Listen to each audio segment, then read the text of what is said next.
Hello, third graders. Today I'm here with our Read Aloud Rump by Liesl Shurtliff. And we are on chapter 16 already. I can't even believe it. So after our long weekend, I definitely need to go back into the text to remember what we were reading about. So chapter 15 was titled Straw, Straw, Straw. I remember that. Rump had to go up to the tower to Opal twice, right? So at first there was just a room full of straw, but then the King Barf, came to see all of his gold, and then he got really greedy and made all the straw from the kingdom into a different tower, a larger tower. So Rump had to spin that again. And remember, every time that Rump spins gold for Opal, she has to make some sort of bargain with him or else he won't do it. That's kind of the caveat of the magic that Rump has. So a problem that Rump has with his magic. So I wonder what bargain they're gonna make if he has to spin again. Let's read. Chapter 16 is titled One Bargain Too Many. I woke with a start. How long had I slept? Someone was sobbing. Was I too late? I dug through the straw until I rolled out of the pile and onto the floor at Opal's feet. Opal squealed. Her face was red and wet, but it got redder, and her sad eyes narrowed to angry slits. Where have you been? Opal demanded, hands on her hips. Unloading straw. Piles of straw reached nearly to the ceiling. They were stacked right up against the fireplace where flames snapped precariously. Opal stood between the fireplace and the spinning wheel. Well, just look at this room, she said, as if she were my mother and scolding me for not picking up. Lots of straw, I said.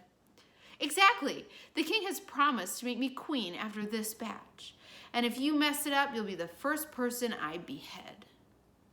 I was going to say that if I messed up, she wouldn't be queen to behead anyone. But I was too tired to argue. My only comfort was that if I messed up, Opal and the miller would be punished too. I imagined them both chained in a dungeon. I sagged into the wheel and piled straw on my lap. The window was covered by straw, so I couldn't see if it was still light out or if night had fallen. It had been early morning when I fell asleep, but there was so much straw. No matter what time it was, I needed to work fast. I took a deep breath and twisted the straw into the wheel and pressed my foot on the treadle. All the aches and cramps returned. I spun as fast as I could, and Opal paced in a little circle, rubbing her hands together impatiently. Can't you spin any faster? No. Keep the straw close to you. Don't let it spill. She snatched some of the straw that had fallen from my lap and threw it at my head. Don't you know what will happen if every last bit isn't turned to gold by morning? No wonder my brothers say you're a numbskull. Remember, her brothers are Frederick and Bruno, the two boys who kind of torment Rump. I stopped spinning. Would you like to continue? Opal pressed her lips together and glared. Keep spinning or else. Or else we were both dead. I worked faster than ever. I piled the straw on top of me and worked the treadle as if I was pumping in order to breathe. Hours passed. My whole body felt like one big cramp from sitting at odd angles and spinning for so long. Despite the growing pile of gold, the straw loomed over me like a beast prepared to swallow me whole. I worked faster. Soon I could see the tapestries on the walls. Then the windows. It was dark out, which meant there was still time. The sky began to lighten as I was coming close to finishing. The walls were now stacked with skeins of gold. I kept an open space between me and the window so I could leave. I just hoped these walls were as easy to climb as the other tower. Only a few handfuls of straw remained at my feet. Opal had fallen asleep by the fire, her head resting on a pile of gold. A string of slobber hung from her mouth. The fingers of one hand were clasped around a finger on the other hand, as if she was missing something there. Her ring. I stopped spinning. I hadn't made Opal give me something. I'd been so concerned with getting the spinning done in time that I forgot to ask. I had spun the gold, but what would happen if we didn't bargain? Would it turn back to straw? Would someone get hurt? Maybe I wouldn't be able to leave the castle. Opal, I whispered loudly. Opal, wake up. Huh? She sat up. Her face had a big red mark on one side from the way that she'd slept in the gold. Her hair was pushed up and ratted, all funny. She smacked her lips and wiped the slobber from her mouth. Are you done yet? She yawned. Almost, but you forgot to give me something. You never asked, she said with an innocent smile. Well, I'm asking now, what will you give me? Nothing, she said haughtily, like she already thought herself a queen. You've almost finished spinning, and I have nothing left to give. I already gave you my 2 most valuable possessions. She still rubbed at her ring finger.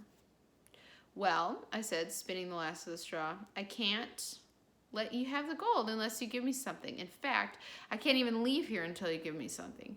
Won't it be a surprise when the king comes in and finds me here, sitting at the spinning wheel? Her face scrunched up in anger, making her look wild and ugly. Get off. Get away from that wheel, she growled. No one would believe a little numbskull like you could do it. The gold is mine. She bent over to pick up a skein of gold, but couldn't. She tugged and pulled and snatched, but it was like the gold had all melted to the floor and hardened together. I let out a merciless laugh. She couldn't take it. The magic wouldn't let her. What have you done? She snarled. You little scoundrel. I'll have your head for this. The gold isn't yours, I said calmly. You didn't give me something, so it's not yours. When the king comes, he won't be able to get it either, I smiled. Magic is so clever and logical. The wild look fell from Opal's face. She seemed to shrivel, and her tongue flicked out and wound around and around. Give you something, she muttered. She scratched at herself, pulling at her hair, yanked at her dress. Oh no, is she going to give me her dress? You don't have to give me a thing, I said desperately. You can make me a promise to give me something later. I had no idea if that would work, but Opal was making me nervous, and suddenly the witch's warning was echoing in my brain. Strange promises can come out of the desperate. Promise you something? She thought out loud. Well, I'll be queen, I suppose. I'll be able to give you most anything, but I can't give you gold. No, the king, my future husband, won't allow it. But what can I be sure I can give you? I don't know what my possessions will be. I was getting impatient. The sun was spilling over the stables now. Just promise something. You can give me anything. Anything you know is yours. I'm not asking for your firstborn child. My child? You want a child? No, that's not what Of course, you'll probably never be able to have any of your own.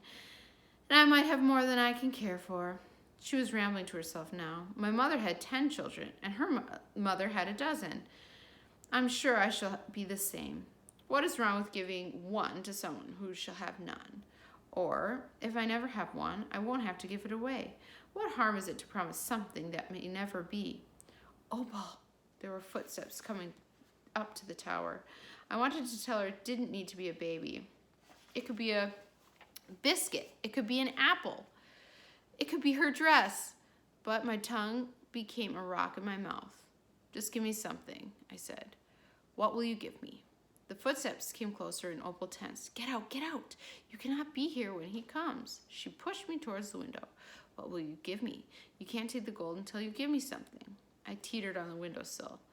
Opal looked back at the door, at the gold all around her. Keys jingled in the lock. Opal! I'll give you my firstborn child, I promise. She snatched a skein of gold and held it to her chest. She smiled triumphantly at me and stroked the gold as if it were a furry pet. The door swung open. I fell out the window.